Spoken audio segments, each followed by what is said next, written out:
Miarahaba antsika rehetra izay manaraka an'ity fandaharana zarahay masoa ity an. Fandaharana voakarin'ny hetsika asa ao an'i Madagasikara. Fandaharana ihany koa izay nomanina sy atolotr'i Dr Jean-Luc Raveloarimisy. Mahafinaritra mandrakariva ny mitafa amintsika amin'ny alalan'ity fandaharana ity ary isaorana be dia be isika amin'ireo teny fankahirezana, teny fankasitrahana, teny famporisihana izay ataontsika rehetra. Tahaka an'izany koa moa ireo fanontaniana izay apetraka ireo, toy ny mahazatra dia ny tsefatsefany eny no mamaly azy an, arak'izay tratra, arak'izay fotoana ananantsika fa dia ny ankaviako antsika fotsiny dia ny mba hanaraka izay efa fantatra, izay efa nambara mba tsy hiverimberina isika amin'ny famalinana an'ireny fanontaniana ireny. Kanefa mora tsy mazava ilay izy dia tsy maninona fa dia averintsika hazavaina sy valiana mandrakariva. Mbola ao anatin'ilay fanomanana ny atao hoe CV na ilay hoe taratasy na ilay fampahafantarana an-tsoratra momba ny tenantsika isika izany izao. Io moa dia tafiditra ao anatin'ny fangatahana rehetra izay atao rehefa te hianatra amin'ny anjerimanontolo ianao na aiza ny firenena izay tianao handehanana dia samy mitaky an'io avokoa. Rehefa hitady asa ihany koa moa mazava ho azy dia tsy maintsy manao an'io fampahafantarana momba ny tenanao io izay ianao no manoratra azy.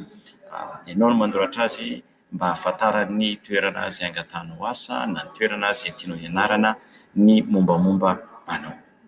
Androany izany isika dia fandaharana faha-18 no arahantsika ao anatin'ilay hoe hianatra aty Etazonia ary ny fampahafantarana an-tsoratra momba ny tenantsika, fampahafantarana an-tsoratra momba ny tenantsika miompana amin'ny fahaiza-manao sy tetiandro mitambatra. Ilay fampahafantarana an-tsoratra momba ny tena io izany no antsointsika hoe CV, izay ny fomba andikako azy CV na curriculum vitae, fa ilay sokajy na ilay karazany fahatelo izany no resantsika amin'ny fandaharana androany dia tsy inona izany fa ilay hoe fahaiza-manao sy tetiandro mitambatra. Ho antsika izay vao sambany androany nanaraka ny fandaharana dia fitiniko kely ilay izy. Misy karazany telo izany ny fomba fampahafantarana ny tenantsika na ilay CV izany. Misy izany ilay anankiray miainga amin'ny tetiandro. Ilay tetiandro izany dia ny zavatra rehetra izay nataontsika araka ny fiam-potoana na ny fotoana izay nitrangany ka manomboka amin'ny farany indrindra. Izany hoe manomboka amin'ity taona ity no miemotra any aoriana, izay ny tetiandro.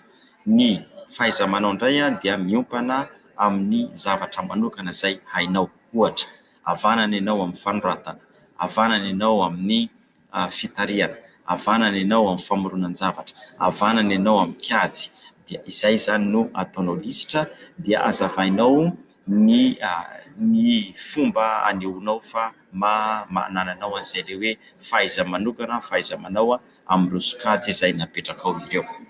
Io ilay sokajy faharoa io izany no tena tsara ho an'ny mpianatra izay dia hangataka any amin'ny hangataka hiditra amin'ny anjerimanontolo. Izany akory tsy midika hoe raha manao an'ilay tetiandro ianao dia tsy tsara, tsy izay ilay resaka eto. Fa ny mahatsara n'ilay faharoa dia izao mbola vitsy tsinona ny ataontsika hoe traikefa na fanandramana na koa ny fotoana izay niainantsika ka ny anehoana izany hoe reto avy ny diplaoma ananako tsy ampy satria raha manana baccalauréat izany ianao dia inona moa izany fa nianatra 12 taona anie izany ianao nanomboka tany amin'ny taona voalohany hatramin'ny famaranana. Dia izay fotsiny no asehonao izany amin'ilay fampahafantarana ny tenanao. Dia fohy kely izany ilay izy amin'izay fotoana izay. Fanampin'izay koa ilay tetiandro manao an'izay daholo ny rehetrarehetra. Fa ity ilay faharoa ity izany ilay fahaiza-manao dia manana bac ianao, zava-dehibe izay ny diplaoma anananao, fa manana fahaiza-manao hafa ihany koa ianao tahaka ny atao hoe fahaiza-mandamina, fahazotoana miasa ny anivon'ny fiarahamonina, fananganan-javatra, fahaizana mandresy lahatra, fitariana, izay rehetra izay indray izany no asongadinao ka lasa manampy izany amin'ilay diplaoma anananao ilay izy. Izay ny mahatsara n'ity ilay sokajy faharoa izay lazaintsika hoe fahaiza-manao ity. Izany tsy midika akory hoe raha ohatra ka tsy manao an'io ianao fa tetiandro dia tsy ho lany, tsy izay mihitsy. Fa ny zava-dehibe dia ny fahafantarantsika hoe iza amin'ireo karazana fampahafantarana an-tsoratra momba ny tena ireo no ahafahanao mampisongadina ny mombanao, ahafahana mampisongadina mampiavaka anao izany amin'ny mpangataka rehetrarehetra izany. Idirantsika amin'izay ary ilay sokajy fahatelo. Ny sokajy fahatelo izany dia izy roa mitambatra. Atambatra izany ny tetiandro sy ny fahaiza-manao. Ireo izany no atambatra ny tetiandro sy ny fahaiza-manao. Aty am-piandohana zany dia azavaina tsara ilay izy. Ny atao hoe atambatra ny tetiandro sy ny fahaiza-manao dia avoakanao eo zany hoe ity zany ny fahaiza-manaoko, ity zany zavatra manokana haiko na ny manavana anahy, dia ampidirinao ao amin'izay zany ny tetiandro nahazoanao azy, ny feim-potoana nahazoanao azy. Ohatra raisitsika zany hoe apetraka ao ny lisitra hoe havanana amin'ny haitarika. Haitarika na hoe leadership izy zany raha amin'ny teny anglisy, io moa zany efa navadiky ry zareo nalainy zareo amin'ny farantsay koa nataony leadership ihany koa. Dia azavainao amin'ilay haitarika ao zany hoe oviana hatramin'ny oviana ianao no nanovo an'izay ilay fahaizana an'ilay hoe haitarika izay. Izy roa ray atambatra zany. Ao amin'io ilay fampahafantarana ny tena mampiasa an'ilay tetiandro sy ilay fahaiza-manao io ihany koa nefa na zany na tsy zany dia mbola misy toerana manokana izay ametrahantsika ny diplaomantsika. Iny zany tsy maintsy aseho foana hoe zao zany ny fahalalana na zao zany ny diplaoma ananako. Iny zany tsy maintsy aseho. Fa amin'izay fotoana izay tsy ilay diplaoma, tsy ilay baka azo, na ilay lisansa azo, na ilay maîtrise azo, tsy izay no zava-dehibe eto.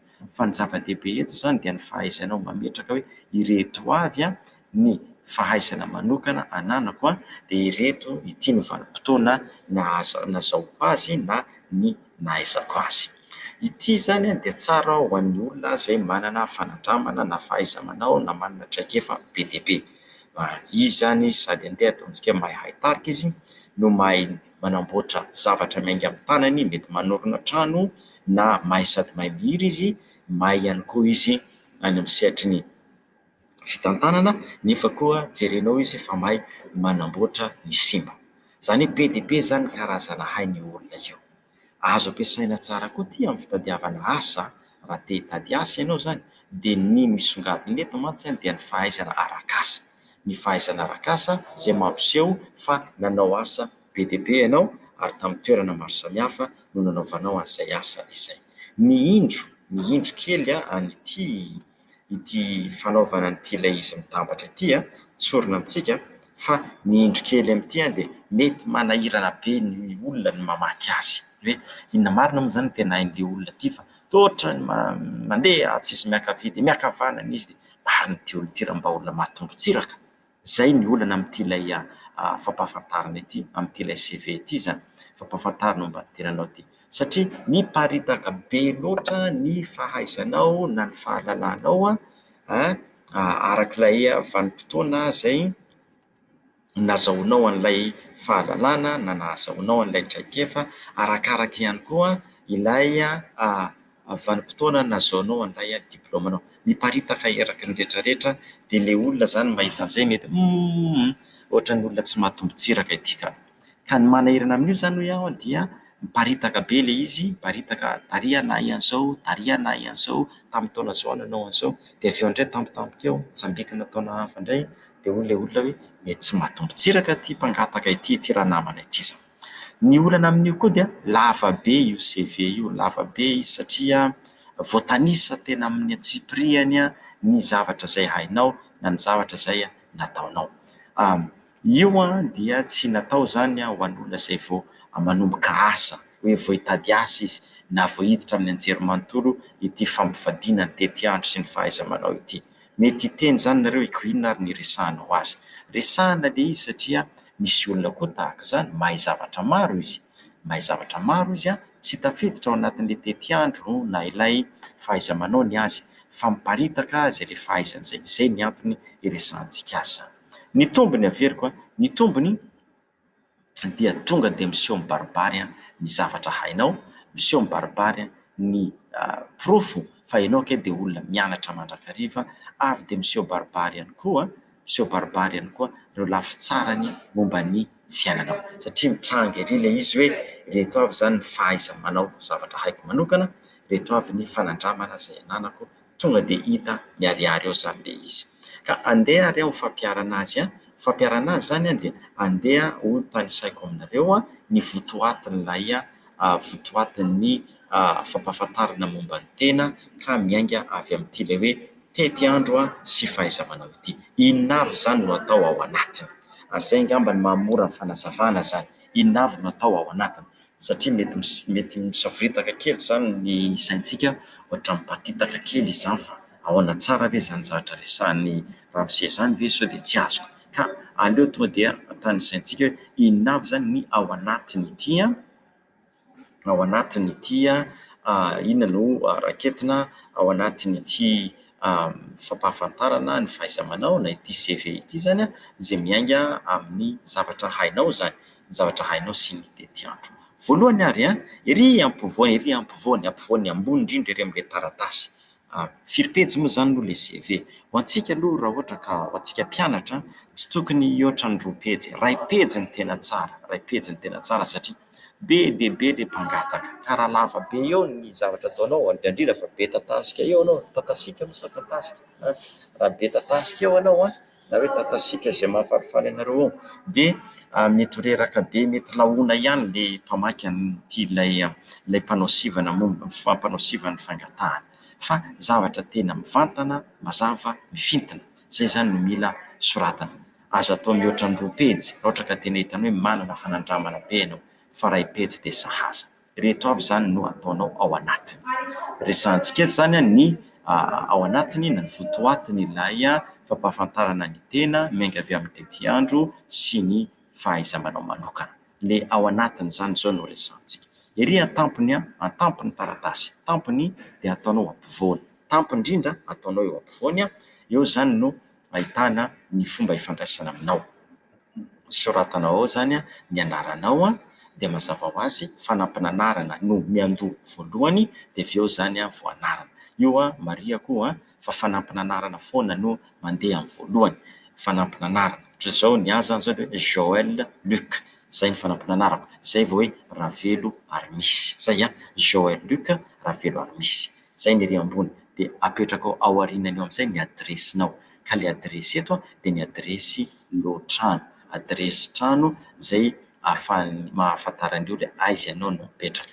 Dia adresy trano io tokony hipetraka eo zany laharana, dia tokony hipetraka eo ny anaran'ny lalana raha misy zay dia apetraka eo ny tanàna zay misy ianao dia any amintsika moa zany zao commune, tanàna na le commune dia ny faritra na région dia avy eo amin'izay zany ny code postaly dia avy eo amin'izay zany le firenena. Aza adino fa isika io mangataka hianatra aty ivelany fa tsy ao Madagasikara dia mila ataonao mazava tsara zany ny anaranao Ramahomby Mandrakariva Andriatsitononona, zay zany ny anaranao, fanampina anarana Ramahomby Mandrakariva dia ny anarana Andriatsitononona. Dia ny adresinao indray zany adresy lo zany 234 zay moa le hoe fomba fanisana malagasy navaozina fomba fanisana malagasy navaozina 234 zay nga mahafanilazana azy moa sa 134 tsy mbola sarotra mandinika an'ilay za hoe ary navaozina anaraka neny vazaha koma izy ity zany zao zay indray zany manko ny zavatra vaovao dradradradraina zany zao hoe avaozina indray le izy dia manomboka avy aty amin'ny ankavia indray zany tsika dia atao ohatran'ny fanisan'ny vazaha indray izy ity fa taloha manko nisy an'ilay hoe 134 amby, tsy zany indray zany izy zao fa 234 totrotr'izay dia fahazahoako azy mbola vao mianatra io fa miala tsiny raha diso ho anareo izay namorona an'iny fanisana malagasy navaozina iny dia ataonao ao zany ny adresin'ny lohatrano dia lazainao amin'izay Ambohitsitononona, zay zany ilay fokontany misy ianao dia région Antananambony sa moa zany raha misy zany région zany dia ny code postal soratanao amin'izay zany ny zay code postal anao dia apetraka hoe Madagasikara. Aza adino zany zay dia ao ambaniny eo amin'izay ataonao ao indray ny laharan'ny finday na ny telefona ahafahana miantso anao. Finday dia aza adino foana ity aza adino ity satria ivelan'i Madagasikara isika no manoratra mametraka an'ilay fampahafantarana ny tenantsika dia ny fomba fanaovana azy dia tsy maintsy soratana eo zany ilay antsoin'ny zareo hoe famantarana ny firenena na hoe code famantarana ny firenentsika zany dia ny soratanao ao zany dia miampy ianareo ilay fomba fanoratana ny manampy miampy plus miampy dia soratantsika eo ny 280 sy 300 satria zay zany ny ray antso ny Madagasikara isika dia zay zany code, zay zany ny fampahafantarana manokana ny Madagasikara raha amin'ny antso an-taroby raisam-pirenena. Ny ampy zany dia 1.9 na hoe 2.9 mianatra zany ny fanisana malagasy dia apetraka ao amin'izay zany ny laharanao amin'ny finday ka marihako tsara fa raha vao mampiasa zany isika an'ilay code raisam-pirenena iny zany ilay code raisam-pirenena famantarana raisam-pirenena iny miampy dia 2.9 dia tsy asiana le aotra intsony hoe aotra 4.3 na hoe 0.34.40 tsy asiana an'izay intsony fa tonga dia 4.3 asorina le aotra dia avy hatrany amin'izay zany laharan'ny telefonanao zany na ilay findainao zany no apetraka eo. Raha manana laharana roa moa zany ianao misy zany ny finday dia ataonao hoe finday portable ka raha misy indray ny laharana ny an-trano dia ataonao hoe trano na hoe home izy amin'ny teny anglisy zany apetraka ao. Dia ery ambaniny eo amin'izay ny adresy mailaka anao. Io le adresy mailaka io zany lazaintsika tamin'ny fandarana 5 raha tsy diso ny resahako an'ilay adresy mailaka dia io le adresy mailaka io zany le adresy mailaka misy ny anaranao. Ilay anaranao zany mila tafiditra ao. Zay ny ery ambony indrindra ampovoany. Midina eo ambany amin'izay isika dia maka ny sisiny ankavia amin'izay zany akisaka ao aty amin'ny sisiny ankavia amin'izay ny manora ny soratra dia apetraka eo amin'izay tanjona. Inona zany ny tanjonao? Io le antsoina objectif. Inona zany ny tanjonao zany tanjona inona zatra tianao tratrarina. Mazava ho azy fa amin'ny teny anglisy avy no anaovana an'ity satria tsika te hianatra aty États-Unis. Raha ny firenena amin'ny teny frantsay dia amin'ny teny frantsay indray no anaovanao azy fa mbola ho resahantsika iny amin'ny manaraka satria tsy mitovy koa ny fanaovana fampahafantarana antsika amin'ny firenena amin'ny teny frantsay sy ny firenena amin'ny teny anglisy aty États-Unis. Dia misy koa ny mbola atao hoe CV na fampahafantarana antsika iraisam-pirenena samy hafa aby ireo fa miresaka ao ambany États-Unis manokana aloha isika amin'ity le votoatiny ilay CV ity amin'ity le votoatiny fampahafantarana ny tenantsika ity. Verenako ary midina amin'izay zany tsika sao dia ery amin'ny sisiny ankavia dia ataontsika hoe tanjona tratrarina. Eo zany ianao no mamintana amina fehezanteny iray na roa na telo ny zavatra tianao ho tratrarina amin'ity le fianarana ity. Eto zany ohatra hoe raisintsika hoe hianatra momba ny chimie ianao, nisy mpianatra anankiray niangavy mba hanao taratasy zany na hoe lettre de recommandation, taratasy fanohanana na famporosiana fangatahana ho azy mba hahazo vatsim-pianarana hianatra any Aostralia. Dia ny zavatra soratana zany eo. Io le mpianatra io zany mahatsiaro an'izay mpianatra izay dia raha mihaino ianao zany zao ranabavy dia ny fangatahanao moa zany efa nalefanao fa ny amin'ny manaraka ty fa ny hainao zany raisiko an-tsoratra satria ianao no tonga ato an-tsaiko amin'izao fotoana izao.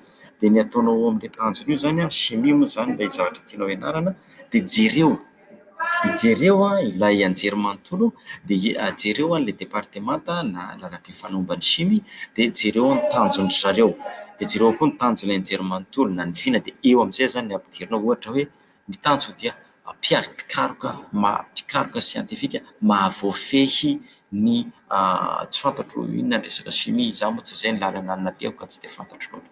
Dia apetraka ao hoe anisan'ny mahafinaritra ny olona rehetra milaza an'izany hoe ianao dia ho lasa mpikaroka, ho lasa mpamoron-javatra. Fitianao zany mifanaraka amin'ny lalam-piofanana io tanjonao io. Raha miteny mantsiny hoe mba hahazo diplôma maîtrise na hahazo diplôma licence dia fohy loatra zany. Dia raha azonao ary ilay licence dia manino ataonao inona fa lavitra an'izay zany no zavatra asongadinao ilay tanjona io zany. Manao 2 na 3 ianao zany asongadinao hoe hianatra momba ny chimie dia ho mpamorona fanafody hiadiana amin'ny tazo ohatra zany tsy haiko. Raha ohatra indray zany raisintsika lalam-piofanana momba ny misy renim-pianakaviana anankiray hoe ny zanany no tiany mba hitantana ny orinasan'izy mianakavy amin'ny resaka fizahantany dia tanjona raisintsika eto ho an'io ranabavy io zany dia tenenina hoe tanjoko dia mahavoafehy ny fizahantany ny fepetra rehetra ilaina ny fizahantany iraisam-pirenena hitondra fampandrosoana ny fireneko na hitondra fampandrosoana ny tanàna anankiray izay latsaka anatin'ny fahantrana. Ohatrohatr'izay zany ny tanjona apetraka ao eo. Rehefa vita zany zay dia ny fizarana fahatelo ao amin'ilay taratasy fampahafantarana dia midina indray isika zany lohateny midina indray dia ny fahaiza-manao manokana anananao. Dia tany sao avy ireo fahaiza-manao manokana anananao ireo. Ohatra hoe ataonao lisitra fotsiny eto zany lisitra fotsiny natao eto ohatra ataonao hoe fahaiza-manao haitarika fandaminam-potoana fitantanam-bola ataonao lisitra fotsiny aloha le izy lisitra fotsiny zany no anaovanao azy lisitra fotsiny tsy mbola hazavaina fa lisitra fotsiny apetraka ao dia milaza anao 5 na 6 fihetsehana hoe reto ny zavatra tena manavana anahy dia avy eo indray sokajy manaraka averiko ery ampovoany ambony ny adresy ny fomba ifandraisana aminao maka ny sisiny ankavia isika dia apetraka ny tanjona objectif apetraka ny tanjona eo amin'ny fiainana amin'io le fianarana atao 2 na 3 na 4 vita iny dia tanisainao indray ny fahaizana manokana anananao io zany le antsoina hoe summary of qualifications zavatra manokana hainao manafana anao summary of qualifications dia tanisainao eo avy zany ireo fahaiza-manokana na traikefa vita zany mbotra madisa-dimy ianao na 4 na 6 tsy haiko hoe ianao zany mahita hoe inona avy dia ny manaraka indray ao sokajy manaraka faha-4 dia ilay hoe ny zava-bita teo amin'ny lafiny asa zava-bita teo amin'ny lafiny asa raha ohatra zany efa niasa ianao dia izay soratanao ohatra hoe namorona orinasa na hoe izy ianao hoe anisan'ny zavatra vitanao tamin'ny asa nataonao nampandroso ny orinasam-pianakaviana misy mpianatra zao nanaotra taty amiko dia manazava izy miasa amin'ny orinasa nisy mianakavy izy rehefa fotoam-pialan-tsasatra dia inona ny zavatra manokana zava-bitanao tamin'izany asa izany nampisontra ny fidiram-bola anareo mianakavy na hoe mety hirakiraka ny asanao tao dia ny andraikitra ny fanatotosana ny asa andavanandro iny zany ataonao lisitra eo zany fiantsoanan'izay dia hoe professional accomplishment tafiditra anatin'io koa hoe raha nisy mari-pakasitrahana manokana azonao tamin'ny asa any amintsika moa zany tsy dia misy loatra nefa mety misy olona efa manana anazy an'izany mari-pakasitrahana manokana hoe voalohany ianao tao amin'ny toeram-piasana tsy tara ianao mihitsy zany mari-potoana ohatrohatr'izay zany nanakasitrahana koa ianao amin'ny fahaizanao mandray ny mpanjifa nanakasitrahana koa ianao amin'ny fahaizana eo amin'ny fahadiovana na eo amin'ny fitantanana ohatr'izay zany tanisainao dia zay zany ary ampovoany ambony ny fomba ifanoratana ifandraisana aminao maka sisiny ankavia isika tanjona objectif manaraka izay summary of qualifications ny zavatra manavanana anao manaraka izay professional accomplishment zany hoe ny zavatra manokana izay vitanao misongadina teo amin'ny fiainanao ka amin'ny lafiny arak'asa eo no asongadinao le izy dia manaraka an'izay amin'izay ny fanandramana ty amin'izay zany le fanandramana eto amin'izay zany ianao no mampiditra ny asa nataonao rehetra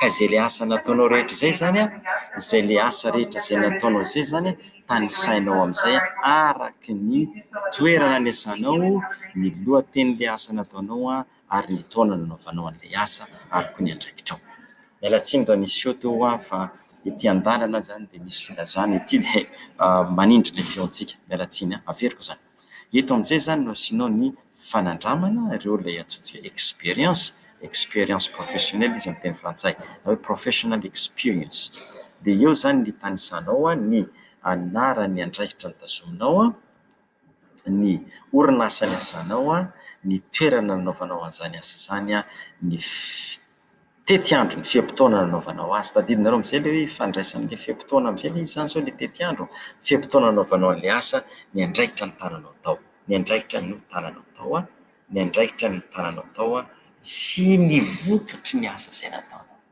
vokatry ny asa izay nataonao tao vokatry ny asa izay nataonao tao tsy izy tsy miteny fotsiny tsika hoe za tao dia mpanamarina kaonty tsy ampy izay na hoe mpikirakira ny lafiny ara-bola na hoe mpikirakira ny ato-tanisa fa hazavao hoe inona ny vokatra izay tamin'ilay orinasa inona ny vokatra izay tamin'ilay fikambanana inona ny vokatra izay tamin'ilay zavatra nataonao ary io no mahasarotra anazy ity mahasarotra azy ity dia izay satria mila songadina tsara mihitsy zany hoe izao ny asa nataoko dia izao ny vokatra izay tamin'ilay orinasa izay ny asako izay zany le hoe traikefa na ilay fahaiza-manao ao ambaniny eo amin'izay no apetraka ao amin'izay ny diplôma ny fanabeazana zany ny diplôma ny fianarana izay nataonao dia asesy araky ny feim-potoana nazahoana azy ny raha vao miresaka daty zany isika na amin'ireo sokajy izay nilazaintsika ireo ny daty rehetra izay atao dia miainga avy amin'ny farany indrindra, le amin'izao le antsoko farany io.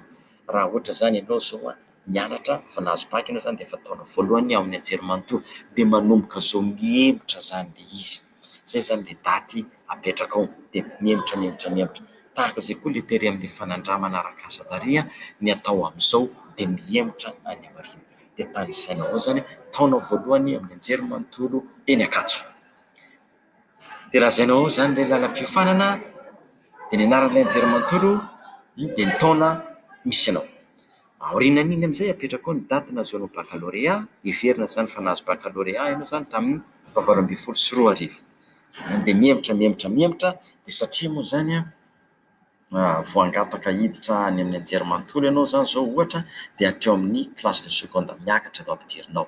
Raha ohatra indray zany ianao fa manana licence fa hiaka maîtrise dia atombohy avy eo amin'ny daty nahazoanao bac le izy dia tanisainao fotsiny hoe nianatra tao amin'ny anjerimanontolo, lalam-piofanana momba ny fifandraisana dia tamin'ny taona ataontsika hoe firy 2024 hatramin'ny 2024 licence en communication. Ohatr'izay zany fomba azy. Raha ohatra indray de ao ambanin'ilay diplôme io amizay, ambanin'ilay fampianarana ilay resaka fanabeazana io zany le fianarana de sokajy manaraka eo indray koa raha misy fahazoan-dalana manokana anananao. Io zany le antsoindreo amin'ny teny anglisy certifications.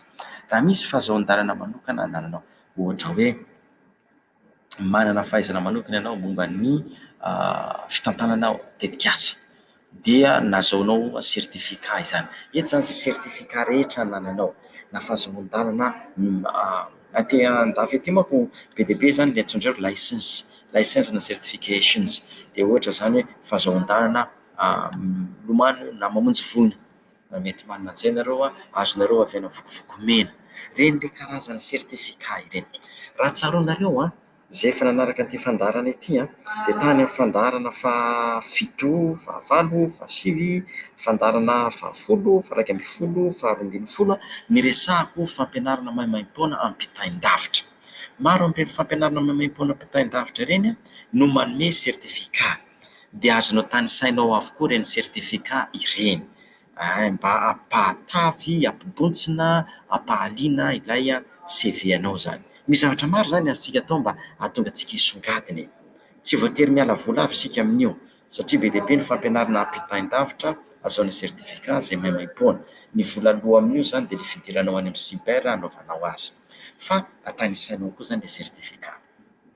Manaraka ao ambanin'izay indray de tadidinareo arý ambonimbony ery tsika zany resaka an'le hoe professional accomplishment, ny hoe zavatra manokana hainao teo amin'ny asa. De aty ambany aty indray fahaizana manokana ohatra hoe tenim-pirenena, kirakira solosaina, fahaiza mitondra fiarakodia, fahaizana milomano, zay fahaiza manokana, fandikan-teny. Io zany antsoinjareo amin'ny teny anglisy skills, fahaiza manokana. Io indray zany no tanisainao ao de tanisainao ao daholo rehetrarehetra zao. De ny farany ery ambany ilay antsoinjareo référence de io référence io indray zany izavy indray zany ny olona zay azo antaniana ka mahafantatra anao. De nisoratanao ao hoe référence de soratanao hoe azonao omena raha ilaina. Tsy tonga de avoaka eo zany ny anaran-drakody na ravao na rasoa sy ny momba azy fa soratanao hoe afaka manome référence ianao afaka manome référence ianao hoe references are available upon request, hoe rehefa ilainareo de azoko omena anareo. Zay zany soratanao ao hoe references are available upon request. Dia zay zany votoatiny ity fampahafantarana ny tena ity fampahafantarana manokana momba ny tena ampivadiana zany ny hay zavatra hay zavatra efa nanana sy ny tety-andro nahazoana azy. Fitiniko io de tsara io zany ho an'ny olona izay misandrahaka ny zavatra hainy. Ny fianarana nataony koa zany mitsambikimbikina be, tsy nizotra avy any amin'ny karabola de tonga de tapitra ny taona faha 12 de nahazo baccalauréat fa mety nijanona izy aloha de nandeha niasa izy de niverina indray izy de manana zavatra maro hainy izy. Zay ny antony anaovana an'io zany. Io sarotra ny manao azy ilaina nefa ho an'izay sokatsin'olona zay fa raha ohatra zany ianao angataka hianatra amin'ny anjery manontolo tsy dia ampirisiana izy ity fa olona mitady asa zay niparitaka be ny fanandramana nataony be dia be ny asa nataony no tsara manao azy. Zany akory tsy midika hoe raha manao an'io dia tsy ho voaray, tsy izay fa mila fahaizana manokana zany le izy fa resahako eto ihany le izy satria misy sokajiny loatra zay koa zany ampiainantsika. Votoatiny ny zavatra atao anatiny averiko ery ampovoany ery zany ambony ny mombamomba anao ny fomba anaranao ny adresinao telefona arina finday sy ny adresy email. Sisy ny ankavia daholo amin'izay ny rehetrarehetra dia lohateny objectives tanjona dia sorata eo amin'ny fehezanteny iray na roa mifandray amin'ny anjery manontolo ianarana sy lalam-piofanana izay ianarana. Ao ambanin'izay indray dia ny qualifications, summary of qualifications, fahalalana sy fahaiza-manokana anananao mifandray amin'ilay fianarana. Zay ny adinoko, mifandray amin'ilay fianarana zany hoe raha anao chimie zany ianao dia porofonao ao zany hoe dia tsara noty ianao tamin'ny chimie tany am-pianarana, zavatra mahaliana anao avy hatrany zany ny chimie hatramin'izay ary tsy fantatro nisy fanandramana manokana nataonao momba ny chimie. Dia eo ambaniny eo amin'izay zany ny ataontsika professional accomplishment, lafiny asa zay nataonao dia tanisainao ao zany ny zavatra nisongadina teo amin'ny asa, tsy mbola fanandramana fa nisongadina zava-bita teo amin'ny asa, indrindrandrindra moa raha mifandray amin'ilay lalam-piofanana tiana iarahana. Manarak'izay amin'izay tsika vao miditra amin'izay fanandramana arak'asa dia ilay fanandramana arak'asa amin'izay ny fitanisana hoe izao ny asa izay nataoko, ity zany ny asa nataoko, izao ny daty nanaovako azy, ity ny andraikitra tamin'izay, ity ny anaran'ny orinasa, izao ny vokatry teo amin'ny fiainan'ilay orinasa. Ambanin'izay indray ny fanabeazana, diplôma ananana zany ny tanisaintsika, diplôma ananantsika, sekoly nianarana, diplôma ananana, miainga avy amin'izay farany indrindra ilay azontsika amin'izao zany. Dia ambanin'izay indray zany ilay ataontsika certifications na licenses, fanomezan-dalana na mari-pakasitrahana manokana. Io zany lazaiko hoe mety manana ianao fa fahaizana manokana avy amin'ny vokovoko mena mamonjy voina, fahaizana manokana avy amin'ny vokovoko mena mamonjy olona rendrika an-drano, na fahaizana manokana io le lazaiko hoe misy certificat be dia be azo avy amin'ireny fampianarana ampitain-davitra ireny tanisainao. Manaraka indray dia ny ilay antsika skills zavatra hainao manokana mihitsy dia io hoe fahaizana fitenim-pirenena, teny malagasy, teny farantsay, teny anglisy, teny espaniola, teny mandarinina sinoa io zany fa tsy voasary mandarinina akory dia tanisainao ao zany. Dia ny farany amin'izay references dia izay zany soratanao ao, tsy avoakanao ao zany ny anaran-drakody na ravao na rasoa izay afaka mampafantatra ny mombanao fa lazainao fotsiny hoe azoko mino io rehefa ilaina. Fomba fanoratana azy dia hoe references are available upon request. Zay indray zany ny votoatin'ilay fampahafantarana ny tena manokana mianga avy amin'ny tety andro sy ny fahaiza-manao. Zay ary ny fandaharantsika androany izay laharana fahavalo amby dimampolo dia tafiditra ao anatin'ilay hoe hianatra aty Etazonia, fampahafantarana ny soratra momba ny tenantsika dia ny fampivadiana zany ny tety andro sy ny fahaiza-manao. Zay zany fandarana fa dia mankasitraka sy mankatelina antsika rehetra. Ny tanjontsika eto zany dia fantaro tsara zany inona ny tena mifanaraka aminao, ny tety andro ve, tety andro dia mety tsara ho an'ireo izay olona izay tsy te hisahirana izy, mety tsara koa ho an'ny olona zany izay misy sokajy maro azo soratana na teo amin'ny fianarana na teo amin'ny asa, misy zavatra maromaro nataony zany. Dia tsotra be io fa ny olana amin'io dia tsy misongadina ianao. Ny faharoa indray dia miainga avy amin'ny ilay fahaiza-manao, io zany ny tsara ho antsika mpianatra, ataonao lisitra zany ny zavatra hainao, fahaiza-manaonao manokana dia ampifandraisinao amin'ilay lalam-piofanana io na ilay anjery manontolo tianao anarana. Dia ny fahatelo moa ilay fandraisantsika teo zany. Ny fandaharantsika indray zany ao aorianan'izao dia io resantsika amin'izay zany ny votoatin'ny ilay hoe tety andro sy ilay votoatin'ilay fahaiza-manao iny satria tsy nataontsika iny fa resantsika manokana indray zany iny amin'ny fandaharana manaraka. Fa dia mankasitraka sy mankatelina antsika rehetra mpanaraka tsy tapaka an'ity fandaharana ity ny tenako Dr. Jean-Luc Raveloarmisy izay nanomana sy nanolotra ary koa izay avy atao amin'ny hetsika asa ho an'i Madagasikara. Isaorana ihany koa ny radio AZ radio télévision izay manolotra n'ity fandaharana ity mampoana antsika mianakavy mankasitraka ny teknisianina izay misikimponitra amin'ny fanaovana ny alafin'ny teknika momba izany. Mankasitraka tomboko. mankatelina tomboko vavy samy ten'Andriamanitra ny isika mianakavy mandrapitafa indray tomboko mirary soa ho antsika rehetra ny fitahin'ny tompony ho amintsika tsirairay avy.